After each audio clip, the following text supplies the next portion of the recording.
Saudações Cruz Maltinas a todos vocês, meus amigos, sejam todos muito bem-vindos aqui no nosso canal Vascaíno desde sempre. Nessa manhã, nessa madrugada de quarta-feira, meus amigos, dia 4 de junho de 2025, muita coisa importante que a gente vai abordar aqui. Inclusive até ontem falei a data errada, até conferi aqui agora, tá certinho. Ontem eu falei dia 2, era dia 3, né? Peço perdão para vocês. Mas independentemente, muita coisa importante. O nosso Vasco que tá de folga, né? Tá de folga não, perdão. Tá aí de férias, vamos dizer assim, né? Dos gramados. Vamos ficar aí mais 8 dias sem jogo, porque o Vasco só joga no próximo dia 12, né? O Vasco que enfrenta o São Paulo lá no Morumbi. A gente vai falar dessa situação. Vamos falar, é claro, sobre a Copa Sul-Americana. Já temos as datas definidas do jogo de ida e jogo de volta e o horário também dos jogos. Já foi divulgado pela Conmebol. A gente vai abordar o assunto envolvendo Dimitri Payet, né, e o Ministério Público do Rio de Janeiro. É um assunto muito quente, muito importante. Vamos falar também sobre diretor de futebol, sobre renovação de contrato com o Léo Jardim, com o Felipe Coutinho, essas situações, sobre o gramado de São Januário, e vamos falar também um pouco, né, sobre o nosso presidente of the King, né, o Pedro Paulo de Oliveira, o Pedrinho, que está agora aí na CBF como chefe de delegação. Então vamos falar de muita coisa importante em relação ao nosso Vasco. Vou pedir para você que está chegando aqui no nosso canal pela primeira, segunda, não sei, milésima vez, mas ainda não se inscreveu, clica aqui no botão aqui abaixo, é de graça, não vai pagar nada, 0800, dá essa força aqui para um amigo de vocês, se inscreva aqui no nosso canal, valeu galera, clica aqui. Vou pedir para você também deixar o famoso joinha, né, o gostei, né, e se aparecer a opção ir par vídeo, clica para nos ajudar também, você ganha pontos com o YouTube e o nosso canal também ganha pontos, ajudando aí o YouTube a recomendar o nosso vídeo. Galera, olha só, aproveita a vinheta para você ir pegar aquele lanchinho, pegar aquele café, ir ao banheiro de repentemente, dar uma espreguiçada, pegar uma água, porque vapt-vupt e eu já volto, porque a gente está começando mais um Madruga Vasco aqui no canal Vascaíno desde sempre.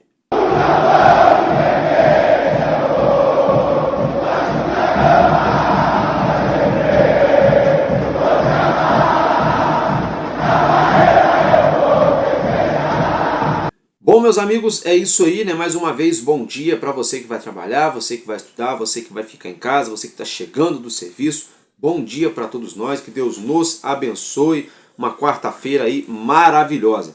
Meus amigos, vamos começar aqui o nosso conteúdo se tratando sobre o presidente Pedrinho, né? Porque ele está, né, na verdade, ali junto com a seleção brasileira na Granja Comari, porque a seleção brasileira está se preparando para os 2 jogos que teremos pelas eliminatórias nos próximos dias, e o Pedrinho foi anunciado pelo Rodrigo Caetano, né? O Rodrigo Caetano que vamos dizer assim, um homem forte, né, do futebol da seleção brasileira, anunciando ali o Pedrinho como novo chefe de delegação da nossa seleção brasileira, né? Inclusive o presidente eleito, o novo presidente eleito, Samir Chaud, ganhou uma camisa do Vasco. Pedrinho fez questão de entregar a camisa do Vasco para o Carlo Ancelotti, para o novo presidente da CBF, né? Toda aquela lacração. Pedrinho distribuindo camisa do Vasco para muita gente que não está nem aí para o Vasco, não quer nem saber do Vasco, né? E tanto vascaíno que queria ter uma camisa oficial e não tem condição de comprar, e o Vasco não está nem aí, né?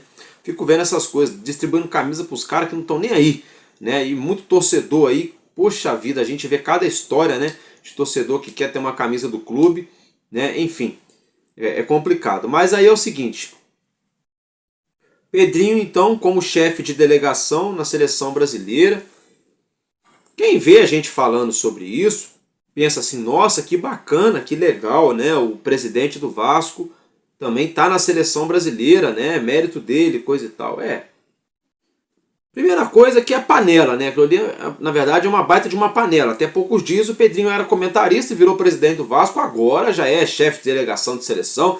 Daqui a pouco vai até, se abusar, vai até para a Copa do Mundo ano que vem. né? Mas isso aí já é outra história. O que eu quero dizer aqui para vocês é que é o seguinte: parece que o Vasco não tem nada acontecendo, né? Parece que dá para o Pedrinho ficar ali uma semana, 10 dias, né? É, ó, ufa, ó, bem tranquilo ali com seleção brasileira, ali, né? Almoços caros, vinhos, não sei o que, coletiva de imprensa e aquela coisa toda, toda aquela badalação, aquela rasgação de seda que a gente já conhece. E o Vasco aqui a todo vapor, todas as caldeiras acesas, né? O bicho pegando literalmente dentro do Vasco. Temos aí uma reforma de São Januário por começar, atrasada. Essa reforma está mais do que atrasada. Temos aí a briga na justiça envolvendo a 777. Temos o arbitral na Fundação Getúlio Vargas também envolvendo, é claro, a 777. Temos as obras no CT Moacir Barbosa. O Vasco não tem hoje um diretor de futebol. Temos que dispensar alguns jogadores desse atual elenco. Temos que trazer reforços para o restante da temporada. Tem que pensar em vender a SAF para um futuro, um possível investidor. Tem a recuperação judicial. Tem problema com a FIFA. Tem Copa do Brasil, tem Sul-Americana, tem Campeonato Brasileiro, o Vasco na zona do rebaixamento.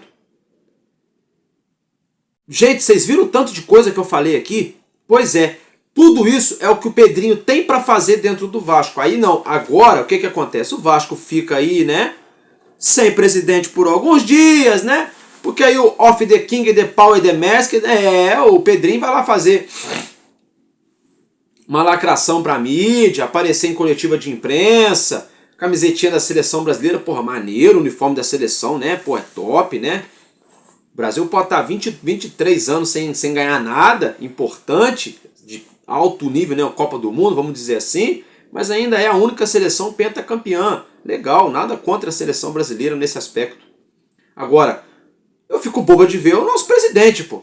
Porque parece que o Pedrinho não tem compromisso com o Vasco. Parece que tá tudo certo dentro do Vasco, sabe? Parece que as obras de São Januário já começaram. Tá tudo muito bem encaminhado, tudo a todo vapor. Parece que o Vasco aí tá no G4 do Campeonato Brasileiro. Parece que o Vasco, né, já inaugurou as obras do CT Moacir Barbosa.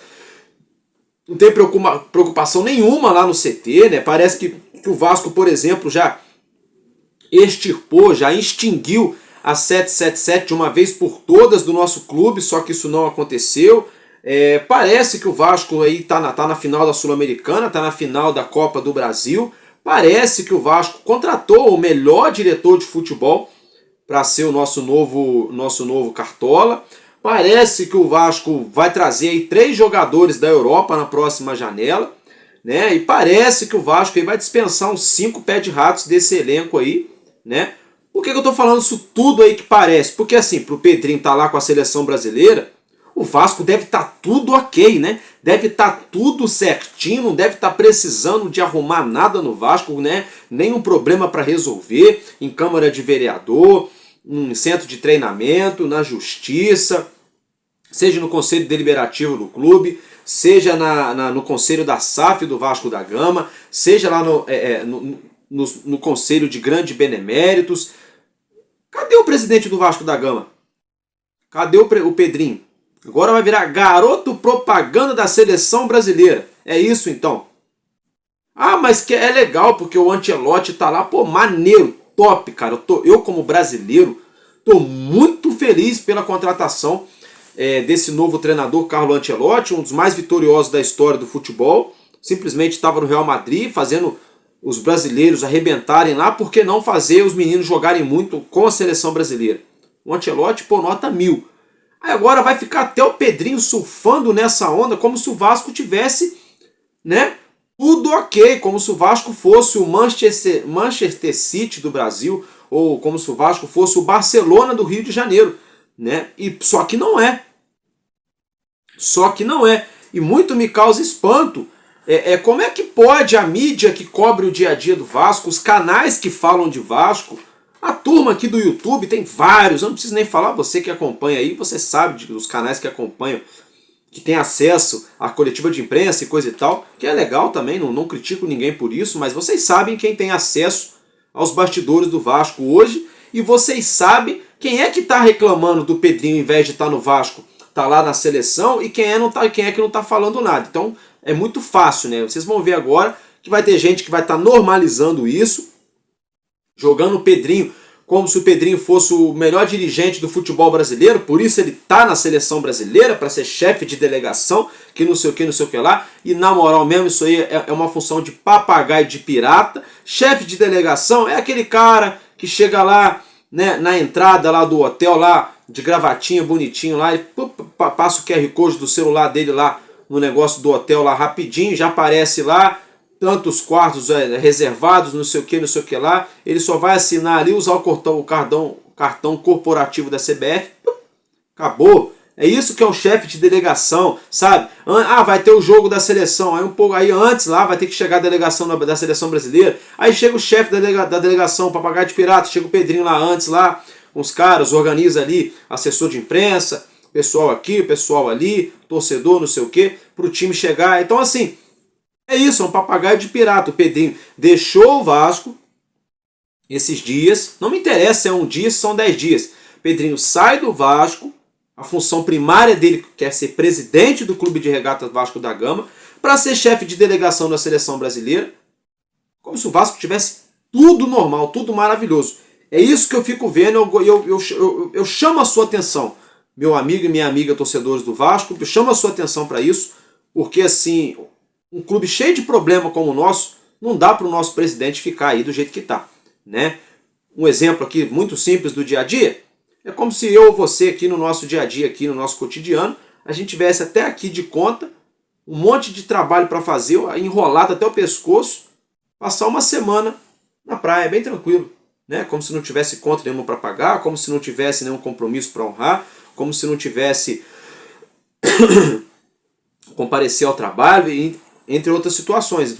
Todo mundo fala assim, o cara tá maluco, olha lá o que o cara tá fazendo, o cara vem de cuidar da vida, né, de fazer lá, o cara tá lá, nem aí pro dia de amanhã, né? É o que o Pedrinho tá fazendo, tá lá vivendo lá 15 minutinhos de fama com a seleção brasileira, repito, nada contra a seleção brasileira, e tá deixando o nosso Vasco, que precisa muito de alguém na frente, e o Vasco tá sem voz, a gente tá vendo por aí, né?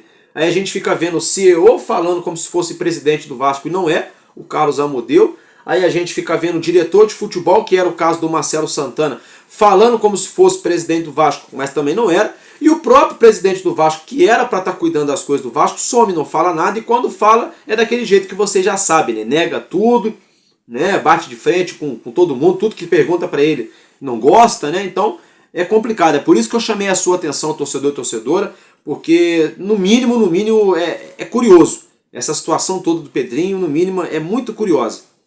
Meus amigos, mudando de assunto agora, falando um pouquinho de Gramado. Tá? O nosso São Januário está passando por uma renovação no seu sistema ali no campo, né, no gramado. Está passando por uma renovação. Então você já acompanha as imagens, né? O gramado está um pouco diferente, até mesmo a cor dele, a saturação. Vocês observam que esse gramado já está sendo trabalhado, não é um gramado natural de jogo ali, está sendo trabalhado. E esse gramado, então, agora que está chegando o inverno, né? Eles colocam a tal da grama de inverno, para onde o gramado não fica queimando, né? Não fica aquelas manchas amarelas, e a grama também resiste mais, né? Com isso, a gente tem mais qualidade no gramado, tendo um gramado com mais durabilidade. Tá? Então o Vasco já está fazendo um processo aí de renovação do gramado de São Januário, que é o palco mais importante do Vasco nessa temporada.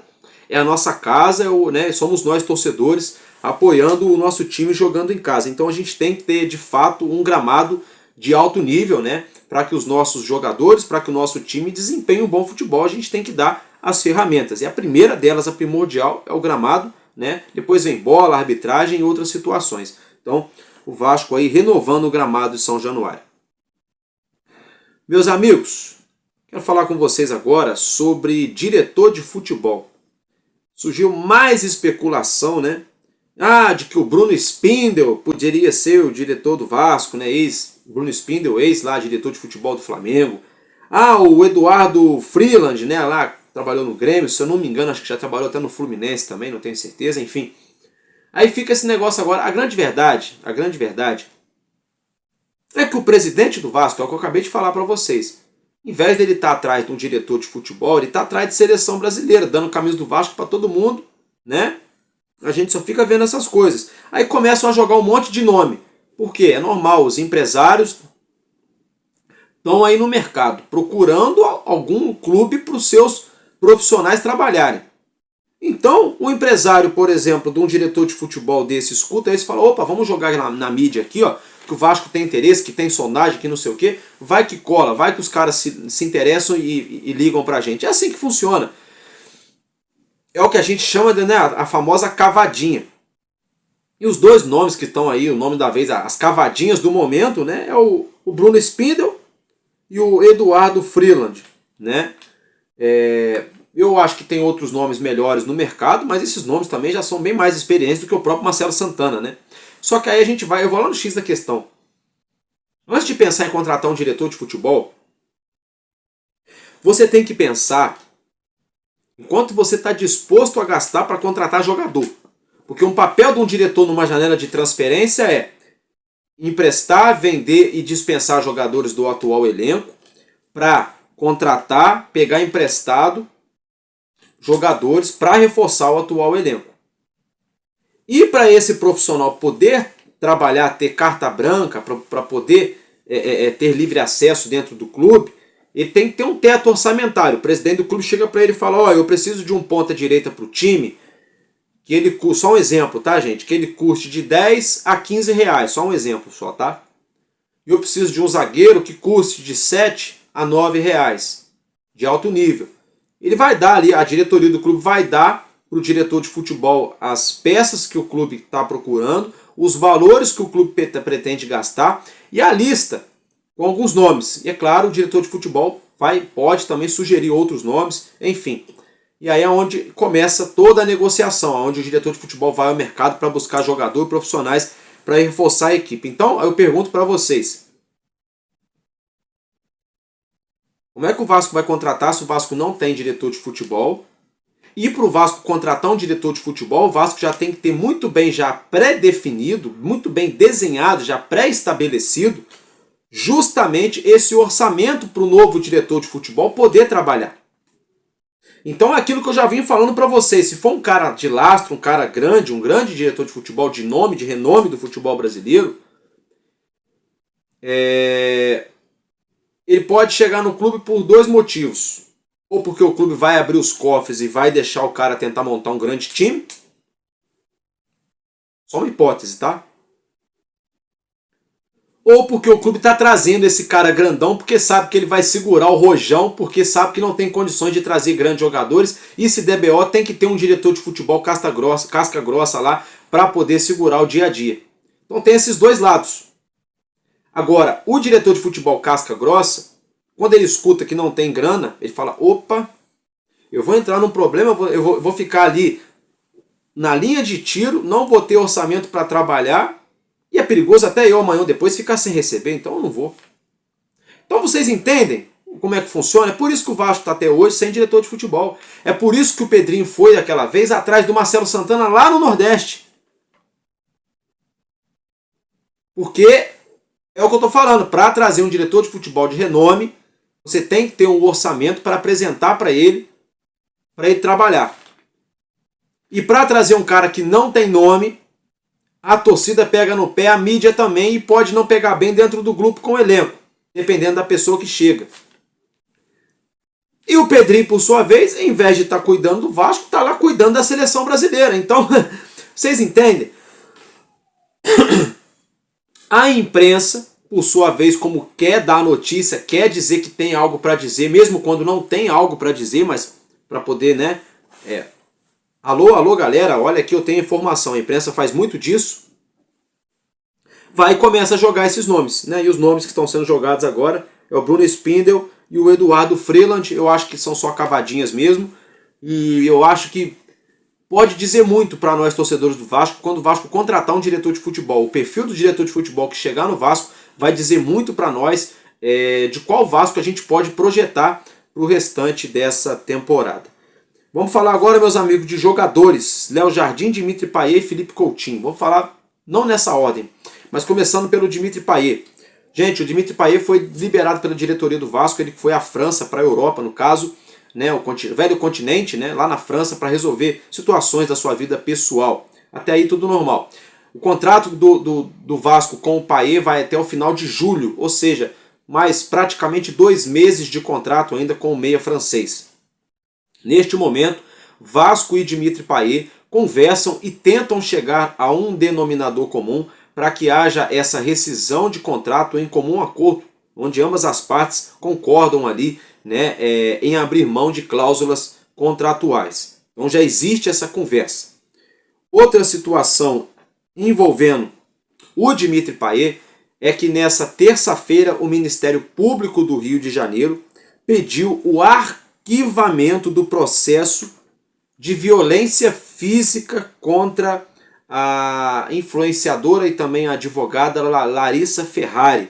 Tá, gente? Então, o Ministério Público do Rio de Janeiro pediu o arquivamento desse caso de acusação de agressão. Então, não sou eu quem está falando, mas o Ministério Público do Rio de Janeiro, com essa medida, com essa atitude, sinaliza para o Dimitri Payet e também para a sociedade, é claro, para a própria Larissa Ferrari, de que não entende que tenha ocorrido nada fora da lei, nenhum tipo de crime, quando a justiça pede o arquivamento desse processo. Então, a gente vê que já está se ganhando um desfecho à situação do Dimitri Payet, envolvendo ali, né, um romance extraconjugal, né, que não tem nada a ver com futebol, nada a ver com Vasco, né, mas acabou pegando a gente essas páginas policiais aí de romance do nosso camisa 10. Então tem essa situação. O Payet está na França, negocia com o Vasco uma rescisão, ele que está aí liberado, vamos dizer assim, né, quase que liberado pela justiça aqui no Brasil, Ministério Público aí arquivando aí o processo da situação de violência física, então entendeu que não houve agressão, e o francês então pode ser que não volte para o Vasco da Gama. Se tratando do goleiro Léo Jardim, o Vasco fez uma nova proposta, o Léo Jardim fez uma contraproposta para o Vasco junto com seu empresário. O empresário de Léo Jardim entende que o goleiro merece ganhar algo em torno de R$1,5 milhão por mês. É um salário astronômico, é o salário de camisa 10 campeão brasileiro, né? É o salário que estão querendo aí pro Léo Jardim. Para vocês terem uma ideia, hoje, eu acho que no Brasil o goleiro que mais ganha, eu acho que é o Cássio, que é, não sei se acho que é 800 ou 900 mil reais por mês do goleiro Cássio. Tá? A proposta que o Vasco fez, o Léo Jardim ficaria ali top 3 do Brasil, porque ele ganharia 900 mil por mês, podendo chegar até 1 milhão com metas e gatilhos ali. E tem gente afirmando por aí que o Léo Jardim está querendo 2 milhões por mês. Aí eu acho que já é exagero. Eu acho que 1,5 milhão por mês já é exagero também, né? Então é complicado, né? É bem complicado essa situação. Aí surge que o Fluminense está de olho na situação do Léo Jardim, está monitorando que não sei o que lá. Vamos ficar de olho nessa situação também, né? E essa negociata aí com o goleiro aí que já não está pegando bem, esse negócio de valores também. Vamos ver o que vai de fato acontecer. Eu não gosto desses valores assim, que estão falando exorbitantes. Eu acho que não casa, desvirtua totalmente, porque se você paga 1,5 milhão daqui a pouco para um goleiro, vai ter que pagar 3 milhões de reais para um camisa 10 ou para um centroavante. Aí é onde você já começa tudo errado ali com o time. Então, alô, Léo Jardim, se for isso, vamos dar, né? Eu sei que você tem seu valor, pode pedir o valor aí e tal, mas né, vamos tentar chegar num consenso aí. A diretoria do Vasco também, por sua vez, eu entendo também a diretoria do Vasco, porque não dá para a diretoria sair pagando um valor milionário, também não dá para a diretoria também perder o goleiro porque não soube negociar. Então é uma situação complexa, complicado. Mas tem a situação também da cláusula de renovação automática até o final do ano, tá? No caso até o ano que vem. Tá? Então vamos ficar ligado, a proposta do Vasco seria até 2030, seria para o Jardim fazer carreira mesmo aqui no Vasco, né? Fazer história no nosso clube, claro, se ele aceitar essa renovação. Gente, se tratando do Felipe Coutinho, o empresário do Coutinho está na Europa, está na Inglaterra, tá? E pode conseguir essa rescisão contratual com o Aston Villa. Se isso acontecer, o Coutinho deve assinar em definitivo com o Vasco da Gama. Não é sacramentado ainda, mas repito, o empresário do Felipe Coutinho está na Europa, né, vai para a Europa para poder aí negociar com o Aston Villa uma possível rescisão ou até mesmo uma renovação desse empréstimo, né, junto ao nosso Vasco da Gama. Meus amigos, agora mudando de assunto, falando da Sul-Americana, já foi definido aí os confrontos pela Conmebol. O primeiro jogo é fora de casa, o Vasco joga lá no Equador, na altitude contra o Independiente Del Valle no dia 15 de julho. Isso mesmo, no dia 15 de julho, tá, gente? 9h30 da noite. E o jogo de volta é aqui no Rio de Janeiro, em São Januário, no dia 22 de julho, né? Uma semana depois, também às 9h30 da noite. Então definido aí o confronto, né? Data e horário pela Conmebol. Esse confronto que vale vaga nas oitavas de finais. Quem avançar enfrenta o Moshuk Runa, tendo uma grande chance de avançar às quartas de finais da Conmebol Sul-Americana 2025. Meus amigos, é isso então que eu tinha para trazer para vocês de notícia, de informação. Estou ficando por aqui. Muito obrigado pela sua atenção, pela sua audiência. Deus abençoe e tamo junto. Porque enquanto houver um coração infantil, nosso Vasco da Gama será imortal vascaíno desde sempre. Valeu e valeu, Vasco!